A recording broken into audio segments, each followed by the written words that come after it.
Tim Dillon is going to hell. We're going to really take a hard, critical look at the people that society's decided to hate, the billionaires, the dictators, the CEOs. On Gas Digital Network. We know that there are bad things in the world, there are bad people, and thank God for them. Won't you join him? What's good without evil? Hello, everybody.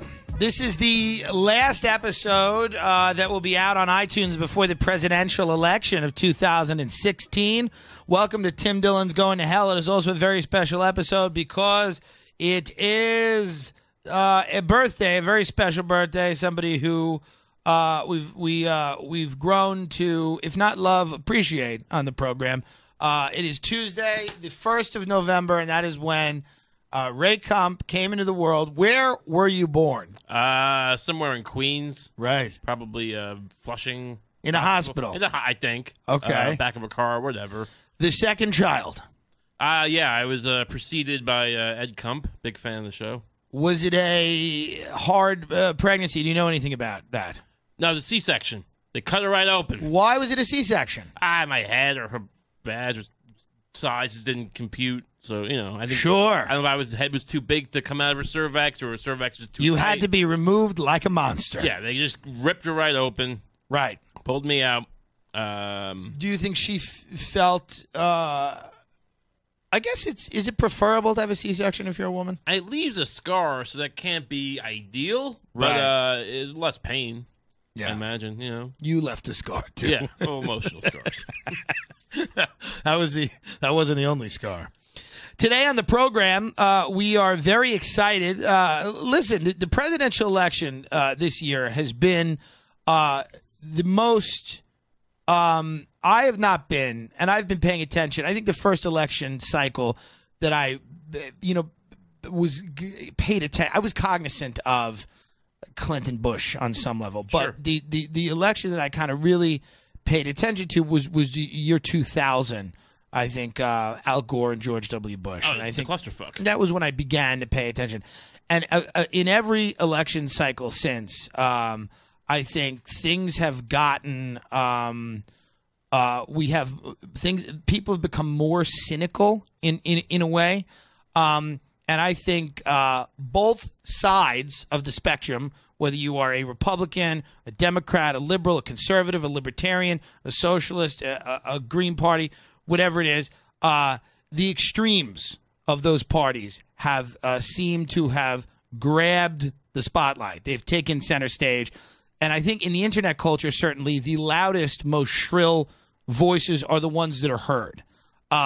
In no election cycle have things been as broken as this one. Right. Well, it's interesting because up until today, I would even say, a lot of people were positing the idea that because Trump is such a polarizing, catastrophic figure in their heads, right, that Hillary Clinton, this campaign itself, would kind of somewhat heal that part of the country with the idea that, this polarizing effect, because so many Republicans are jumping ship to vote for Hillary. Right. And so it's kind of like it's going to ease off that level of partisanship. That being said, now there's a poll coming out. Trump is 1 point ahead. It has gotten so vitriolic that last night was Halloween. I was doing a show in the East Village. A friend of mine got up and tried to do a pro-Trump bit, a joke, okay, that he was working out. It wasn't the greatest bit. It wasn't the funniest thing in the world, but it drew such ire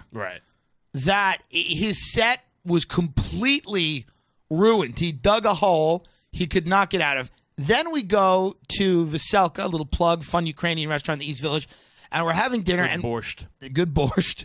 And we're having dinner and we're talking, and the table next to us, two people, I'm saying some things like, wouldn't it be, it'd be kind of fun, President Trump. Right. It'd be interesting. I was kind of, Anthony Cumia was on the You Know What Dude podcast with me, Bobby Kelly's podcast, and Cumia had one of a very interesting thing that illustrated the point kind of perfectly when he said, the movie doesn't end with Trump losing. Right. And it does feel like you're in a movie. It may be a doomsday movie, but it doesn't end with Trump losing. We're having that conversation again. And these people, I'm not kidding, pick their table up physically. The whole table. Two lesbians and move it a few feet away from us to get away from us, and they're rolling their eyes. It has gotten that bad. Well, if Trump wins, they're going to have to move more than the table. Right. Well, I don't think so. But here's the deal. It has gotten that bad now where as a comedian it's a lose-lose because there's no way to be funny. I used to have a Trump bit. Yeah. What was your Trump bit? It was something along the lines of, I don't know why people Trump hates these Mexicans. I don't know why. My grandpa was a Nazi. Yeah, no, that was a great bit. I liked it. Didn't always hit. Well, you opened with it. It's not an opening bit. You would open and sometimes not preface it. You just get on stage and go, my grandfather was Nazi. And the audience would go, where is this going to turn around? When is this going to get funny? When does this get relatable? My grandfather was Nazi. And then you went like this. He didn't do anything bad. He just drove the truck. You drive the truck of Jews to the train, like the truck. Like, that was horrible. Yep. The truck of Cyclone B, like, yeah, driving the truck was bad. I just had bread on it. Yeah. And then you were like, and my favorite part is you go, he came, he paid his Jews, he had abortion route. What? It was a great bit. In the annals of comedy history, it will go down. It's like the 7 words you can't say on TV. But we're going to have Nick Bryant on. Nick Bryant is an author. He's a writer of the Franklin Scandal. He's done a lot of work on this new Jeffrey Epstein scandal. And what's interesting about this election is no one's talking about taxes. Nobody's talking about healthcare. People are talking about, is Russia colluding with the Trump campaign? Is Hillary colluding with the State Department and the Justice Department? And, I was at Fox News, and Katie McFarland, who I want to have on the show, she worked under Reagan in the Defense Department somewhere. She's like, honey, she has a Southern accent. She goes, it is a constitutional crisis. It is worse than Watergate. We have a collusion. She goes, I'm not a conspiracy theorist, but we have a collusion between the State Department and the FBI. And she goes, State Department, the Justice Department, and the White House and everything. So everybody, James Carville's on TV saying that the Russians and the KGB are involved in the election, and people are talking about child rape cases against Trump, this 13-year-old girl or 15, I forget how old she is. And I don't want to be too cynical and say, you don't go into the conspiracy thing too much and be like, But the whole thing with the Russians dumping the emails, no one's saying they're not real emails. No one's saying that. But here's what we find funny, and this is what, and I want to intro the guest here a little before he calls in. There, we are talking about the elite. The way that a lot of these WikiLeaks emails show that the country is governed in a way that we don't see or hear about often. These emails have to be leaked. Right. And these emails generally show effectively a double government, a deep state, a secret government, whatever you want to call it. Tons of power brokers, influence peddlers, people that are working behind the scenes to pull the levers. And the machinery of government is influenced by these people. And some of these people, apparently love fucking kids. This is what we've known. All the rage. And if they're not fucking kids, they're going to sex slave islands, and which is, let's be honest, that sounds reasonable if they're of age. I mean, you can get a young whore easily in the New York metro area. Why are you going? I'm just going to leave that lay, but I sure. So why do you need an island? Is my point. Well, What's an island is nice. It might have a breakfast, and you're on the beach. Nice buffet. My point is this: if they're slaves, lobster. it's not good because sex slavery is not good. But if it's sex workers that are all on an island, everybody's in a union or whatever. I mean, I'm kind of against unions, but this is a real tangent. So here's my point. My point is that one of these guys, billionaire Jeffrey Epstein, I think he worked at Bear Stearns or whatever. He was a financier. He was a very wealthy man, and supposedly Bill Clinton has taken 27 trips on his private plane, and that's according to Fox News. And all those planes went to Kids Fuck Island. I don't know. No, I think he might have been just jet setting around the globe. But a few times Clinton left his Secret Service detail off the plane, which is interesting because why would you do? I don't know. We don't need you boys for this.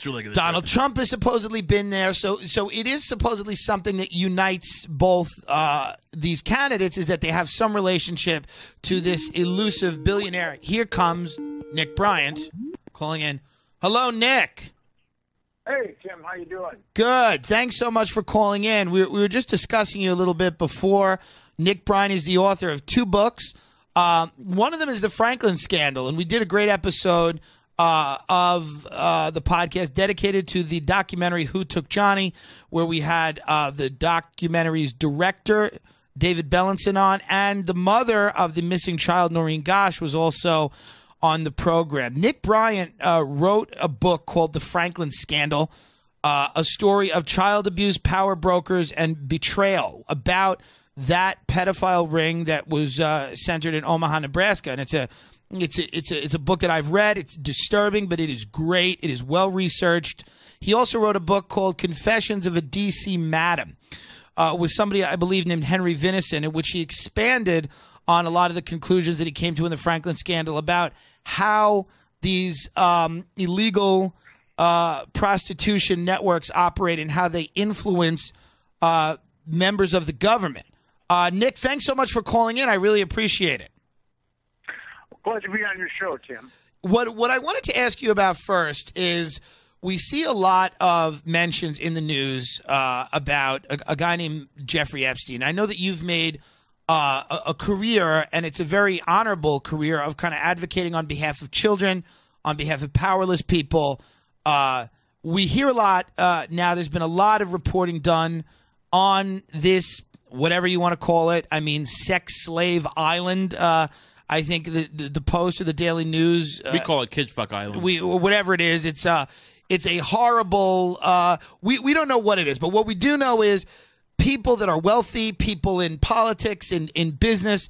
There is a network of people that, you know, and supposedly our ex-president Bill Clinton has used Epstein's jet multiple times. I think it was 27 times. I don't know if those jet, if the flight manifest lead him to the island or not.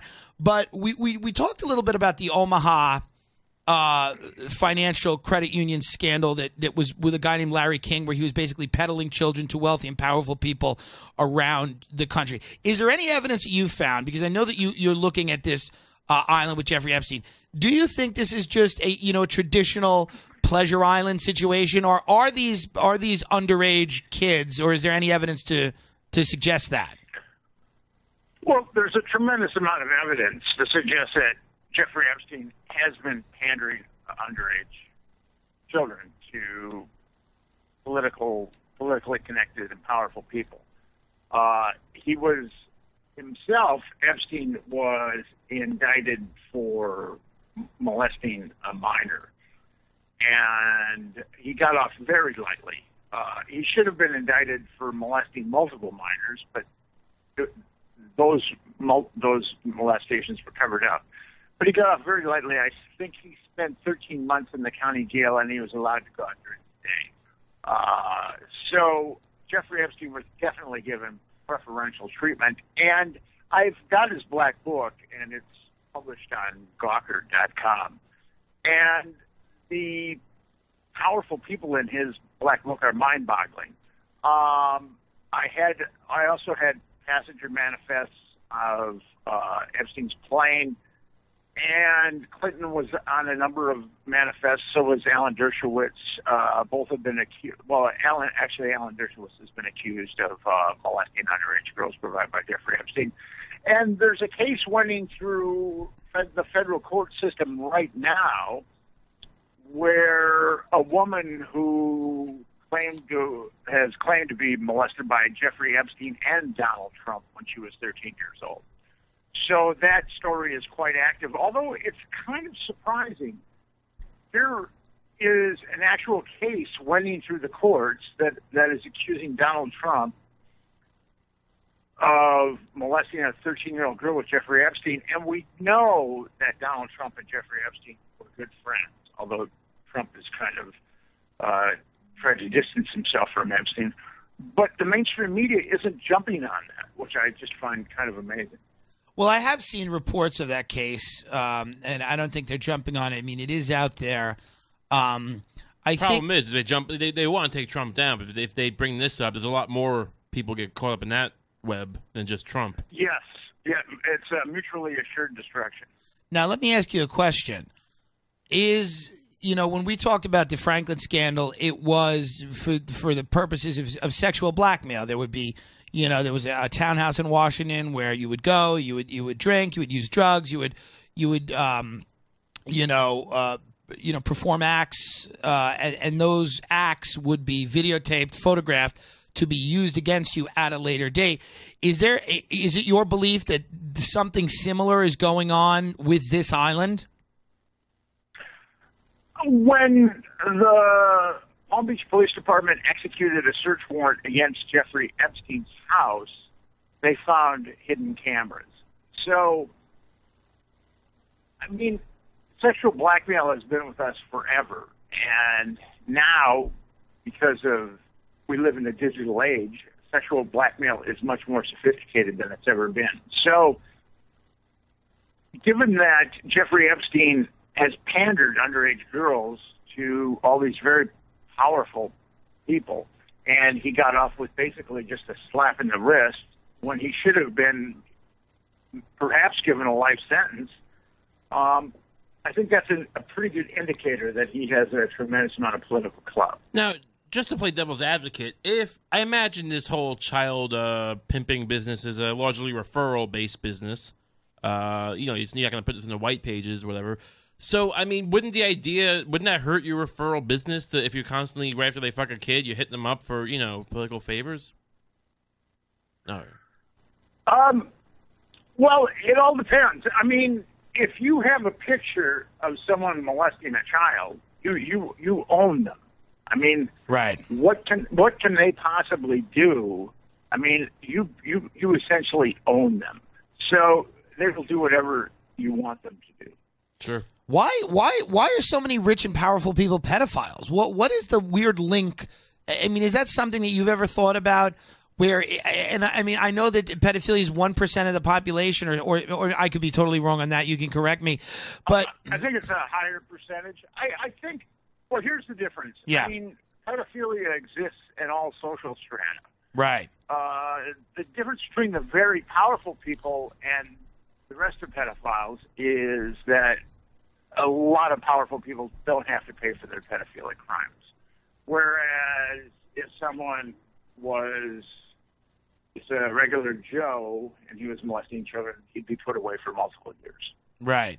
Now, we talk about, the blackmail largely being conducted by the CIA, really, or an element within the intelligence community that seeks to bribe people. Where does this originate? If you had to guess, or if you had to speculate on who the group of people were that are keeping these records and using it against these people, who are these people that are orchestrating this? It's difficult to know. I mean, this information generally comes out on a post-mortem. We know now that J. Edgar Hoover was gay and possibly a cross-dresser, and that he blackmailed a lot of powerful people, including John F. Kennedy. According to John F. Kennedy's former secretary, he was blackmailed into putting Lyndon Johnson on his ticket in 1960, which really altered the trajectory of history. What did they have on Kennedy? Kennedy was having multiple affairs while he was in the White House. Right. Okay. Why would Hoover want Johnson in there? Hoover and Johnson were very good friends. Really? Yes. And we've got whistleblowers from the NSA and the FBI. Sibel Edmonds comes to mind, and Tice also comes to mind. And they have said that their agencies collected information on very powerful people and politicians that could have been used to blackmail them. And Sibel Edmonds, who was a whistleblower at the FBI, was talking about Dennis Hastert, who was recently exposed as a child molester. And Dennis Hastert, when he was Speaker of the House, Turkish government knew and our government knew that he was doing committing illicit acts. Why did the Turkish government know? Because he was involved with doing a lot of slimy deals with the Turkish government. Were these cables that came out? Did we leak diplomatic cables? How do we know the Turkish knew?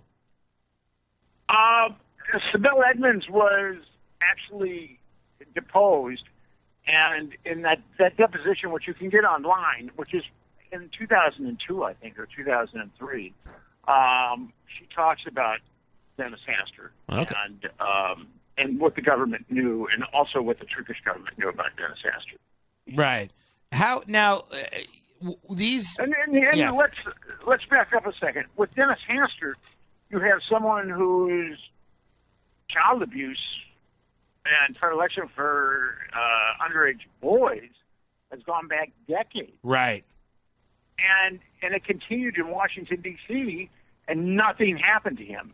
And I believe that the reason nothing happened to him is because he was blackmailed. He was a tool. So then at the point when he gets caught, does that mean that he's no longer going along with the plan, or they can't help him anymore? How does that work when he finally is exposed? I don't know what the critical mass there was. Right. It was obvious that the federal government really worked assiduously to bust him. I mean, because they could have gone after the former victim of him who was blackmailing him. I mean, if it was in the Franklin scandal, they would have gone after the victim. So I don't know why they went after Hastert instead of the victim, but Hastert had made a lot of money from the Turkish government lobbying on its behalf, and this is just conjecture on my part, but maybe he got too greedy, or there was a number of things that were going down in Congress at that point, the TPP, and maybe the people that that do blackmail people wanted to make an example out of Hastert. I have no idea why it was that time. Do you think instead of some other time? Do you think that in the culture of D.C. behind closed doors, that a lot of these politicians and powerful people know that these other parties are pedophiles, and they don't? Do you think the culture kind of accepts it as long as they don't get caught? Well, I think the culture. I mean, that culture is conducive to secrecy. First of all, we have these politicians who are highly sexed, extremely arrogant alpha males, and they're very susceptible to blackmail. And because of that, and as I said earlier, I mean, even if someone, like if a Republican is having a gay affair with someone, I mean, and those pictures come out, he's gone. And maybe a Democrat too, or a Democrat is having sex with prostitutes like Elliot Spitzer. Right. I mean, he would be, I mean, that's the end of his career. So in this situation, these politicians are very easy to compromise. How are they procuring these children? I mean, I know when we talk about the Franklin scandal, we talked about these really horrible incidences of kidnapping and children disappearing, and also the foster care system and these really vulnerable children without a family, without a support system. Would this still be how most of these children are procured? There's very few abductions, right? Stranger to stranger abductions in the United States, probably between 300 and 400 a year. But in the Franklin scandal I show, I mean, the pimps that ran the pedophile network that I wrote about in the Franklin scandal, they did not have trouble getting children. They were getting children from Boys Town, right? The distinguished orphanage outside of Omaha. They were getting children from the foster system. And then at any given time, there's a number of teenagers that have just fallen through the cracks. Right. That are quite easy to turn into underage prostitutes. Do you believe that, and just to go back to this for a second, we did a whole episode on this. I don't want to, this is just a little tangent. You looked at the Johnny Gosch case, closer than anyone really. Do you believe he was abducted by that said pedophile ring? I believe that he was abducted by people who had connections to that pedophile network. Yes. Okay. And do you think Johnny Gosch's, that was where he ended up, essentially, is being sold into some type of, slavery? I believe that he ended up being controlled and ultimately, yes, sexually exploited. Right. And do you think he would be alive today, or would that be something that you would have really no way of even speculating on? I haven't looked into this in probably 5 years, but I do think that he was probably alive up to at least 5 years ago. Why? And the guy Lawrence E. King, who ran this ring, sang the national anthem of the Republican Party. This guy, he had pictures with Reagan's daughter. He was very much in the intelligentsia of the GOP. Was one of the pimps you talk about. And somebody, had some type of, I think another podcast looked into it and they found that he was working at some BMW dealership. Why not just get rid of that guy? Like, why wouldn't you get rid of a guy like that when when he knows where so many of the bodies are buried? How is that guy still walking around? Well, his partner, Craig Spence, isn't walking around. And there's a number of people that are affiliated with the Franklin scandal that are no longer walking around. I think King was told if he keeps his mouth shut and does some time, that he'll be taken care of. And that's pretty much what's happened. He's kept his mouth shut, he's done some time, and he's been given a job at a BMW dealership in Virginia. And I think it's a relatively easy job. Do you think Jeffrey Epstein was given a similar deal? I think, yes, definitely. Jeffrey Epstein was given a much better deal because he did much less time than Lawrence King. And King wasn't charged with child abuse. He was charged with financial crimes. But, yes, Jeffrey Epstein was given a much better deal. Let me ask you another question. Are we moving to a point where, and there are some articles that kind of talk about this, treating pedophilia with medication or treating it as a sexuality, as long as people are not, victimizing children? Do you think that there is any merit to looking at our understanding of pedophilia and science, and how perhaps through, whether it's medicinal or behavioral, that there are some ways to treat this as an illness, as opposed to just something where we kind of exile people from society and then kind of force them into these, dark corners of the internet and force them into this, illegal and horrible behavior? Well, pedophilia is an addiction, and there have been multiple ways that have come out in recent years to treat addiction. Usually addicts that want to get better have to really be determined to get better. So I think if people that have this particular addiction want to get better, there's treatment modalities to help them, but they have to really want to get better. Do you think it's as simple as just a sexual preference idea, or is it more because any guy will see a beautiful woman in the street and he wants to grab her, whatever. He wants to do things. Normal society, normal morality stops you from doing things all the time, and people go through dry spells. But it seems like there's so much predatory, just a willingness to be predatory in this world of pedophilia. It just seems like it's more than just sexual preference, but more like is it about power? Maybe is it a power dynamic, and these people that are just so wealthy and so powerful, basically saying, "I just want to do whatever I want to do." Well, you have that. I mean, the forbidden fruit.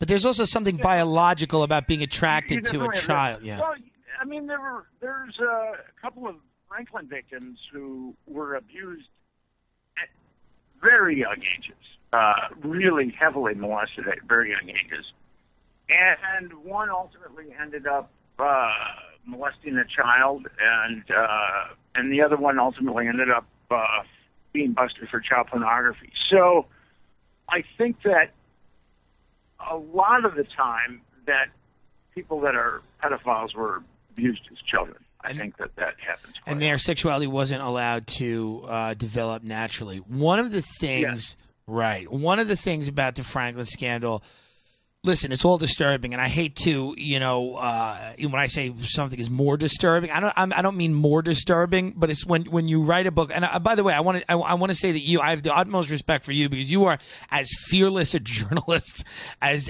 is out there with the corners that you've gone into. But some of the ritual abuse, the claims of Satanism, these power meetings or whatever they were called, and these Omaha in the forest and in barns, and these horrible depictions of child murder and sacrifice. What are these? I don't want to use the word credible because I'm not saying that they're not credible. Where do you put that in the overall? Because it's just truly sadistic and evil behavior. What role does that play in the understanding, in the larger understanding of what we're looking at here? Because I know at the end of your book, you said you weren't able to find that much corroboration with that particular element, but you had no reason to doubt these people and their testimonies that this stuff did really happen. And they're like, what the hell is that about?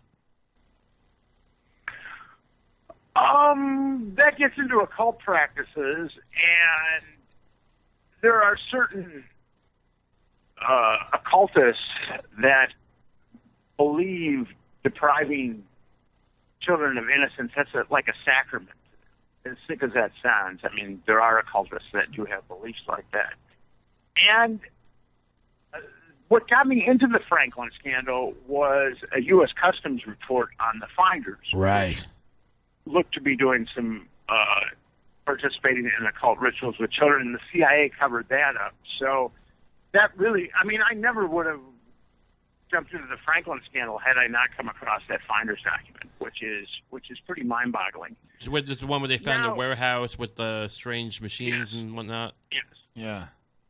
And the children in the robes, killing the goat. I mean, and it's right there. I mean, these guys were doing that, and the CIA covered it up. I mean,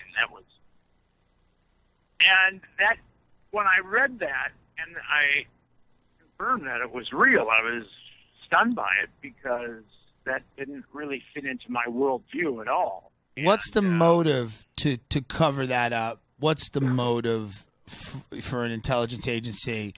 And I know it may sound crazy, but this whole thing is crazy. And I'm not saying that it's not true, but it is certainly not ordinary. So what if you had to speculate on their motive for squashing that investigation? What would you say?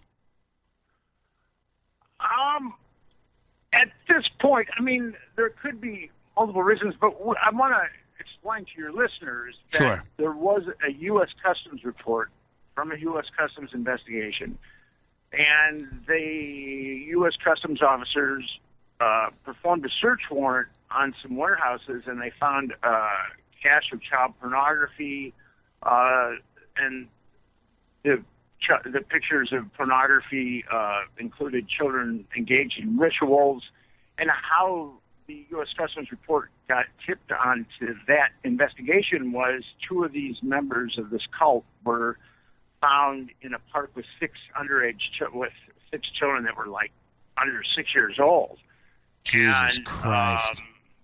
The children were abused, and then ultimately, after all this evidence and all this evidence of child abuse, the CIA stepped in and completely quashed the investigation. So with that, why do I think that the CIA quashed the investigation? It's difficult to know why the CIA would quash the investigation. Now, what is the mechanism by which they did it? They went to the U.S. Customs agency and said, stop this? Like, how, they don't necessarily have the power to do that. They went to the U.S. Customs agency and said, this is now our investigation. Step away. That's never a good. That's never a good sign. Now, so ultimately, that was the term that they used, internal matter. This is and how that becomes a CIA internal matter. That's kind of mind-boggling. But if this, it's highly possible that the CIA went to bat for the finders because they were using these children for illicit purposes. maybe child prostitution, mind control. It's difficult to know. So now the CIA has a long history of mind control, and they've done some unbelievably sadistic things. The company is mind control. Yeah, they've dabbled. They've dabbled. But let me ask you about MK Ultra, because this is a program that the CIA has admitted to, which used children as test subjects for a wide range of psychotropic drugs, horrible things. And then supposedly that program was discontinued. I don't know how much you've looked into this, but I know that some of your work dovetails with this. I mean, do you believe a program like that would have just been discontinued, or would it have gone underground and essentially became like what it always was, which was like a black project, like a underground black op type of thing where it's not even acknowledged at all? Well, a number of people have come forward. The mind control programs were supposedly stopped around 1972. But a number of people have come forward, scores of people have come forward, and said that they've been the victims of mind control after 1972. And there was it was called the Extreme Abuse Survey, which was done by an international team of researchers. And they provide questionnaires to about 1,000 people that claim to be victims of mind control. And if they are to be believed, actually, there was 1,000 victims of extreme abuse, and about 50% of them claim to be victims of mind control, government-sponsored mind control. And if they are to be believed, I mean, it's been going on throughout the 90s and probably till today. What's the goal of a mind control program? To basically have someone who's a drone or a slave who can be programmed to do something and then maybe have no memory of it? Would that kind of be the goal? Yes, I mean, there's multiple. According to the victims, some victims have been basically made into assassins. Others have been made into sex slaves. So, aren't there enough assassins and sex slaves? Aren't there enough people that would just be assassins and sex slaves? I could be wrong. Possibly, but the ones that you would have complete control over. Interesting. Okay. That if they did in fact assassinate someone, they wouldn't even remember assassinating. I mean, that would be one of the goals of a mind control assassin. And you believe, and I don't say you believe like it's a religious belief. I know that you've looked into this and you've done a ton of research. When you talk about how wide, do you believe this is so widespread, basically, that this is a significant way of doing business where it has compromised and subverted the democratic nature of our government, of our elected officials, where this is so widespread that it is really, preventing people from going into Congress and going into the Senate and saying what they feel and voting the way they want to? We know that democracy can be subverted many different ways. How big of a role does sexual blackmail play in subverting constitutional representative democracy? I've been looking at this for 14 years, and I would say it plays an integral role in subverting our democracy. Right. So just look at the political climate today. We have Hillary Clinton running against Donald Trump.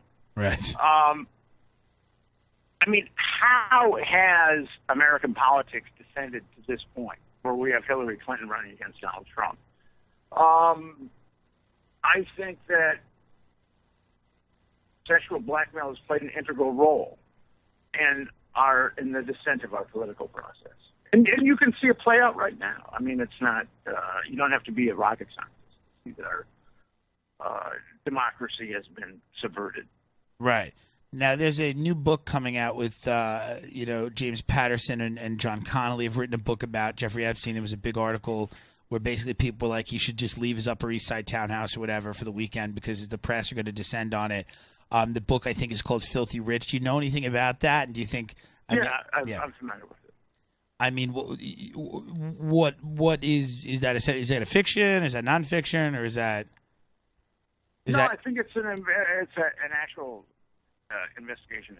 So, but there's a lot of interest in guys like yourself. You know, there are people that are really trying to expose this and bring this to light. Do you ever feel like there will be any justice? I mean, you know, the kids who came forward in Franklin were buried. Many of them spent time in jail, as you've noted in subsequent work. Some of them have gone on to build real lives. But I mean, is there going to be any justice for these victimized children? Or are you going up against a force that is too powerful, too well financed? Or, I mean, is there any hope here? I believe that there's hope. The mainstream media hasn't done its due diligence in this area, and it's going to require the mainstream media to actually get engaged. But I think if Americans knew that, most Americans don't even have a clue that this realm or reality exists. But what we saw with Jerry Sandusky at Penn State is that if Americans really knew what was happening, there'd be tremendous outrage. Right. And I believe that if this was exposed in the milieu of mainstream media, that there'd be tremendous outrage, and actually things could get done at that point. Have you ever feared for your own safety because you're reporting on some very powerful and conceivably dangerous people? I had a death threat early on, but and I've had some harassment over the years, but because I remember in the Franklin scandal, some girl, you're staying with a friend, and then some girl just shows up at the door, and you said she sounded almost like she was, under some type of mind control, that she was in a trance, and she just said they're going to kill you, and that's terrifying. Yes. Yeah. Well, it was very difficult to get some sleep that night, for sure. I mean, that is terrifying. Are you working on any new projects coming up that deal with this, or are you going into other areas? I'm working on a project that deals with this, and then I'm working on a project that deals in other areas. So okay. I'm still keeping busy. If people want to find out more about this topic, the Franklin Scandal, that's the book. They can get it in bookstores. That New York City, it's certainly available. If not, you can get it on Amazon. If people want to find out, and of course, Confessions of a DC Madam as well. If people want to find out upcoming work and new books, is there any place that you could direct them to, or? My website for the Franklin Scandal is a good repository of information. Okay. And I mean, do you have, just as kind of a parting question here, because it really is heavy stuff. It is fascinating. It's so unbelievable. The mind control stuff.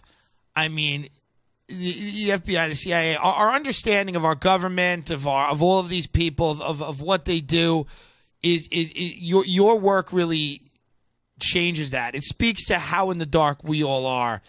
How do you sleep at night? I mean, how do you come to terms with all this stuff? Are there good guys in these institutions like the FBI and the CIA? And I'm sure there are that are these people that are doing this stuff, like the people that are involved with the mind control? Would that be like would these be like guys that are like no longer affiliated with these agencies, or like black projects? How would that work? I mean, it's difficult to know the exact mechanism. If mind control were still being perpetrated today, it would be difficult to know the exact mechanisms. We do know that the CIA was a bellwether in that area. So, I mean, if I was going to surmise, I would surmise that the CIA is still involved in it. Right. But there's, because you'd like to think that there are people in those agencies that are saying, no, we don't want children being abused. Well, I did when I was writing the Franklin Scandal, and I talked about this. I got a couple of vets to help me out, and they provided me with some very good information. So there are people in the federal government that do know about this. I mean, but I had to cultivate a relationship with these feds for a couple of years. Right. And that's because they, at the minimum, they would lose their jobs. So, and there could have been other forms of retribution too. So, there are a lot of people in the government that are completely oblivious to this, and then there are some people that do know about it but they're frightened. Right. Is there any things like the Bohemian Grove? Do you think there's any significance to any of that stuff, any of the occult stuff, or is it basically just like a frat party? I've heard various accounts of Bohemian Grove, and at this point, I really wouldn't want to speculate on it. Okay. Give me some hope before I leave. Is there? We're not being. Is the world being run by some Luciferian cult? Is that possible, or is it like? Are you like one of those guys who's like, maybe, or like, is it that bad? Is there, is it really, on the high levels? Is it just where it's uniform pretty bad, or is it like there's a few bad apples, or is it like this is a bad tree? Well, again, I hearken back to the descent of our political system. It's difficult to know what the beliefs are of the people at the top, at the very top. It's difficult to know what their private lives are like. But you can look at the descent of our political system, and, I mean, our body politic wanted us out of the Iraq War. It didn't want the bailout. There's a number of things that our politicians have done that have gone completely against what the majority of Americans wanted, and it just didn't seem to matter. So I would say that the Franklin scandal is the symptom of something pretty nefarious that goes on within our government at a pretty high level. I mean, it took 3 grand juries to cover up the Franklin scandal. I mean, 3 grand juries were corrupted to cover up the Franklin scandal. That is a tremendous amount of power. So I would say that the Franklin scandal is the symptom of something that's very, very unsavory. And you can see it today. I mean, look at our political process. And our politicians continually go against the will of the people. Look at who we have running for president. Look at the wealth polarization and how the middle class is eroding.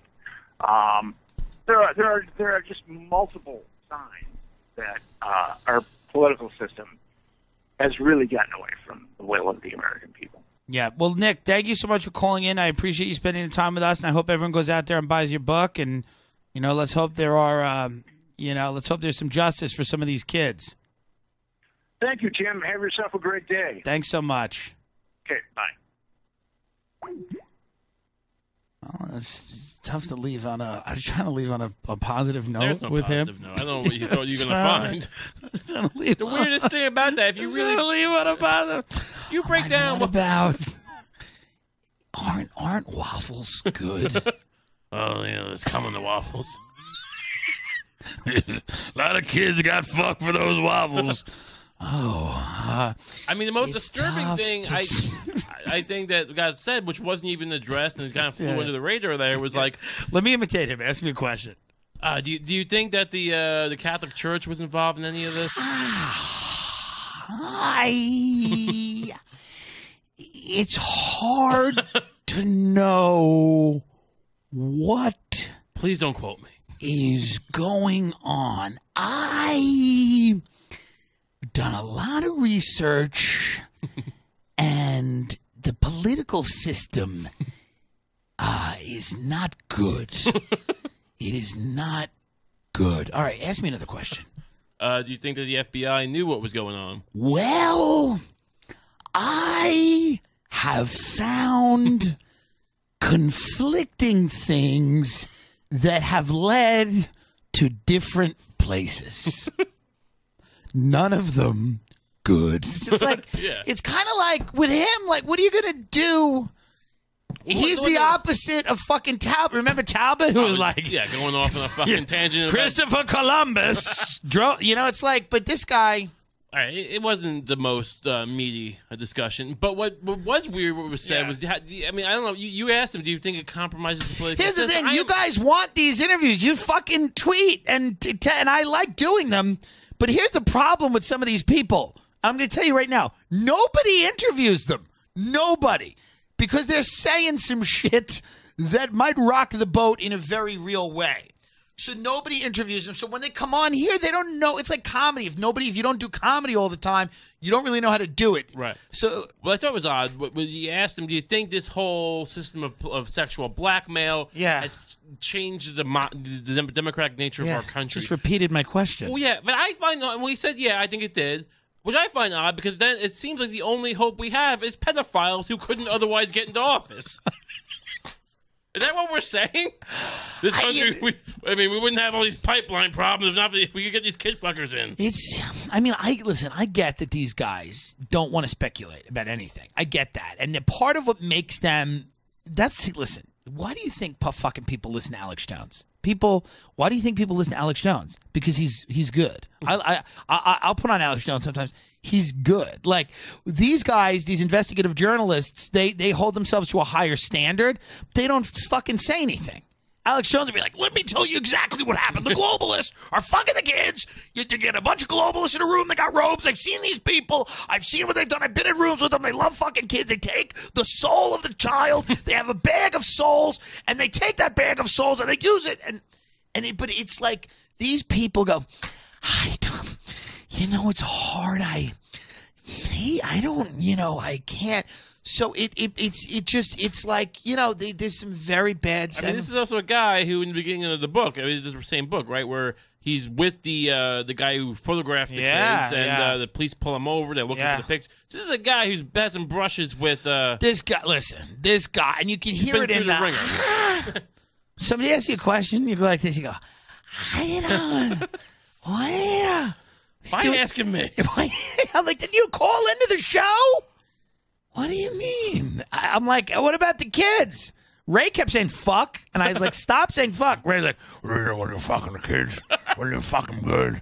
Let me tell you, after you fucking kid, I'm like, this guy wrote a book. I'm sorry, I don't want to he appreciates the fact that I don't sugarcoat what's going on. Kids are getting fucked. He didn't seem to mind. Yeah. I was the one who told you to stop. Yeah. He didn't seem to mind. Wouldn't it be great if he just let loose at the end? He was like, hey, faggots and fucking kids. I thought we were conducting that interview and the guy had a gun to his head. It was just, they don't want to commit. They don't want to commit to anything, these people. They don't, look, is it worth it for him to come on our podcast and get shot? No, he's going to save the juicy bits for his book. True. Something can stay in the public record. He's going to get his fucking brain splattered because Tim and Ray want to ask him. But it's like all of this stuff is kind of like, all right, so Epstein's got the island of people. You go over, you fuck them. At a certain point, you hit a diminishing return where it's like, so rich people are fucking kids. Yeah. The government knows about it. Yeah. CIA is covering up. Yeah. How much more can you say? Yeah. What hope do you want? I kept trying to rephrase the question. I'm like, but what about? I don't know what to say. This is not this stuff is not. It's hidden in plain view. Yeah, and it's not, and it ain't new. The only reason you don't know about it is you don't want to know about it. Yeah, there's plenty of people I'm sure have heard these things. And what are we supposed to do? I'm trying to do no carb. It's killing me. I can't even get through a day without having a juice because I'm addicted to sugar.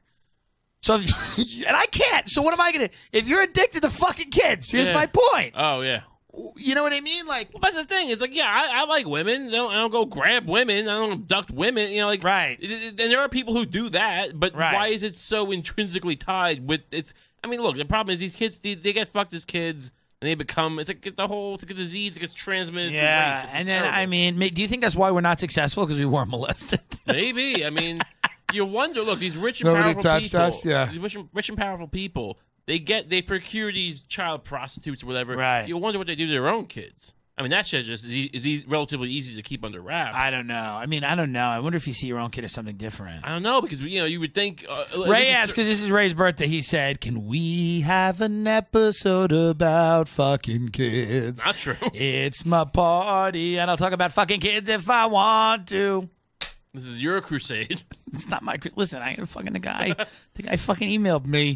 We were supposed to have him on with the fucking... Johnny thing. We didn't, and he fucking we said Epstein's in the news, this thing's in the news. I don't want this to become the fucking kids podcast. Where it's just real weird. It's like, well, you pedophile hunter. That's what we called it. The reason to become a third mic. Pedophile hunter. We're finding what's worse, the pedophiles or the people who hunt for them? Like, what's weirder? You know what I mean? Like, what are you? I'm a pedophile hunter. I can wrap my head around someone who wants a fucking kid, but not this. Right. So it's like, it's weird, like the enthusiasts, and let's be honest, that interview was like, I mean, that guy, he didn't want to say anything. It wasn't great. And he pledged you, I thought you were going to interview me. And it's like, all right, well, come on the show and, I don't know. I look. They're not used to talking. They're not used to. They're used to having a chapter to explain what they're saying. They don't. And we're just sitting there going like, well, what does the CIA think? And it's all very, And like with the mind control stuff, it's like you get into this real sci-fi stuff where it's like, I don't doubt. Listen, there's no part of me that goes, but no, it's the government. They're taking care of us. There's no part of that. But it's also like, I don't even know what to ask at a certain point. I'm like, is this done in a doctor's office? Well, the problem, how does this work? The problem is... What, do you go to the dentist one day and you walk out and you're like, I must kill, Problem is... Must kill Bobby Kennedy. How does this... Explain it to me. You look at the Kennedy assassination, you look at 9/11 on a similar level, and people go... Well, if this stuff was true, like if all these facts were true, there'd be bad covering it up. This wouldn't have gotten out. Like, no, the reality is that most of this information is there. The idea of a conspiracy is like, they just don't leave provable, like, evidence. Like, there's no yeah, fucking... and the cool thing now, like millennials, the cool thing is to just hate conspiracies. Right. They just think it's cool to be like, no, bro, it's not that. Well, debunking's a hot thing now. Debunking, and you think it's that? It's not that. And here's a real conspiracy. This is the problem. Here's a conspiracy. And I think I've been able to kind of determine our lives are supported by the fact that other people's lives are no good. Oh, yeah. And that's what gets you. And that's the ultimate conspiracy. And that's the thing you don't want to believe. Right. Because that's the thing where it's hard to go to sleep at night. Where it's like, you're in those quiet suburbs, eating those fucking cheeseburgers that you paid a fucking buck for, drinking fucking, Your iPhone that has Chinese cheap blood beer, inside of it. and looking at that iPhone, trying to find somebody to fuck, or just because you're bored. And you're sitting there, in a house that you were allowed to buy because your parents were allowed to own it first, and they were white, so they got loans from the government. And that's just in our own fucking country. Forget what we've done around the world. And you start wrapping your head around the idea that you're so goddamn lucky. Right. And you want to believe that you've earned everything because you're special, you're unique, and you're different. Because most people can't live in that chaos. And that's what the world is, fucking chaos. People want to live. They like narratives. Like Christopher Hitchens said, we're pattern-seeking creatures. We want to believe that we worked harder, we did better. We invented Nerf or whatever. You know what I mean. The Nerf guns, or you know what I mean. What's the fucking... Nerf is a company. I just don't know where it came from. Oh, we right. invented Nerf. We're fine.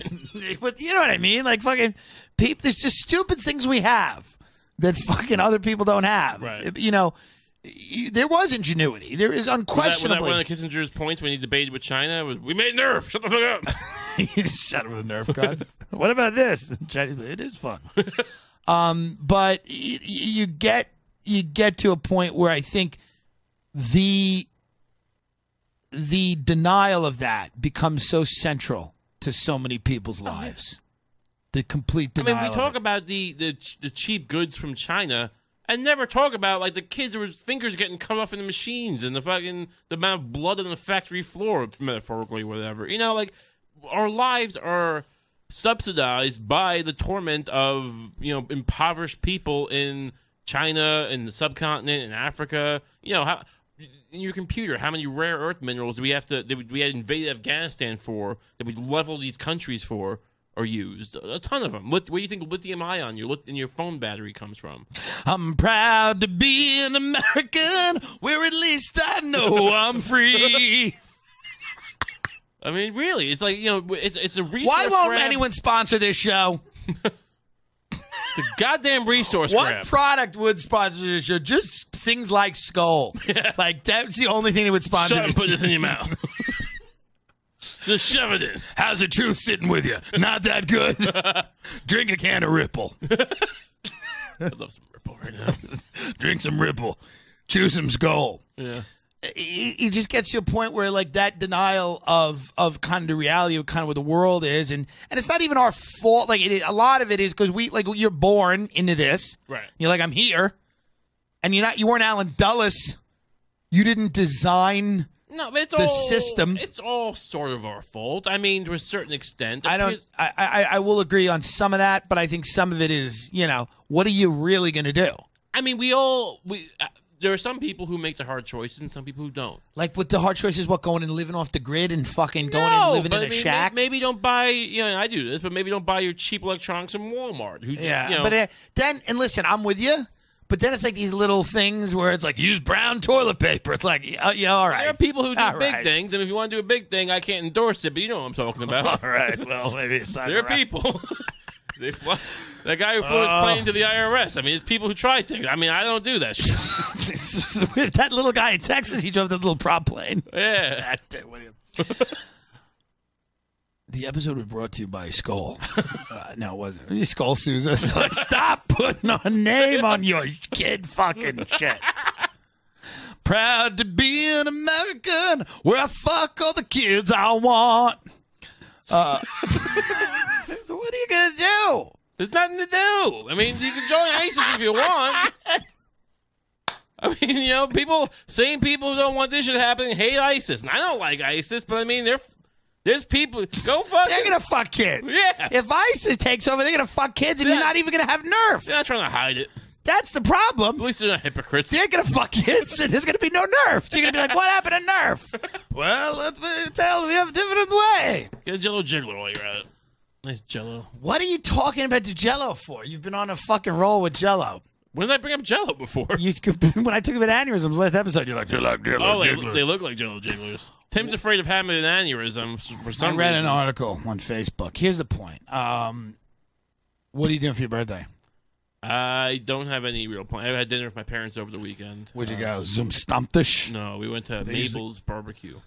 That's good. Yeah, it was good. I've been there. Some I ribs. like that. In Yeah. Brooklyn. Yeah. That's good. Yeah, it's oh, good I barbecue. like it. Nice We ribs. do have some dates to plug if you'd like to plug. I'm going to be on the new season of What's Your Fucking Deal, which is Big J. Okerson's crowd work show. It's really funny. It's shooting at the bitter end. I think you get tickets on BigJOkerson.com, and that's going to be shooting between, I think, November 6th and the 10th. I don't know my exact episode date yet. November 9th, I'm going to be at Shaskeen Pub in New Hampshire. If you are anywhere near Manchester, New Hampshire, that's going to be a very fun show. Really, really cool. November 30th, if you're in Burlington, Vermont, or anywhere near there, I'm going to be at the Vermont Comedy Club. It's one of the best rooms in the country. It is really good. And if you're anywhere near Houston, Texas, November 18th, anywhere near Houston, Texas, I'm going to be at the Come and Get It Fest. It's going to be great. There's a ton of great comedians going down to Houston, Texas. And I'm back on the 19th of November, and I'm going to be at the Infield up in Massachusetts. I think it's Pittsmond, Massachusetts. Or Pittsfield or Pittsman. It's called the Infield, and they're having a comedy night on the 19th. If you live near any of those areas and you listen to the podcast, you're a fan of the show, please come out and buy tickets. Please subscribe and rate us on iTunes if you can. Leave us a good review. Give us 5 stars. Find me on Twitter, TIMJ Dillon, DILLON, at Ray Kump, RAYKUMP. Yeah. At Ray Kump. Do you have any live stuff you want to throw in? No, Sparkleberry's over. Okay, his play is over that he was doing, basically, if you want to subscribe to Gas Digital, you can. Did you mention the election special? Oh, we're going to do the election special, which is in a little bit of turmoil. right now. I hope we still do it. I love, the great Chris Gethard will be co-hosting the last few hours of the election special on election night, supposedly on public access TV. Hopefully that happens. That's pretty much it, folks. We're going to keep, trying to do interesting interviews with people. I mean, here's the issue, and this is the thing that we're kind of finding out, and you're finding out. You're finding this out too. The people that go into those dark corners, when they come out of them, they ain't all right. A little rattled. And why wouldn't they be? There's a reason that when I walked into the elevator at Sirius, I'm in there with Hoda and Kathy Lee. They look great. They look fine. Drink some wine and talk about the fall. All right. Talk about the fall and not the fall. Right. Which is coming. As Nick Bryant would say, it's hard to. Are we ending the episode now, Nick? It's hard to know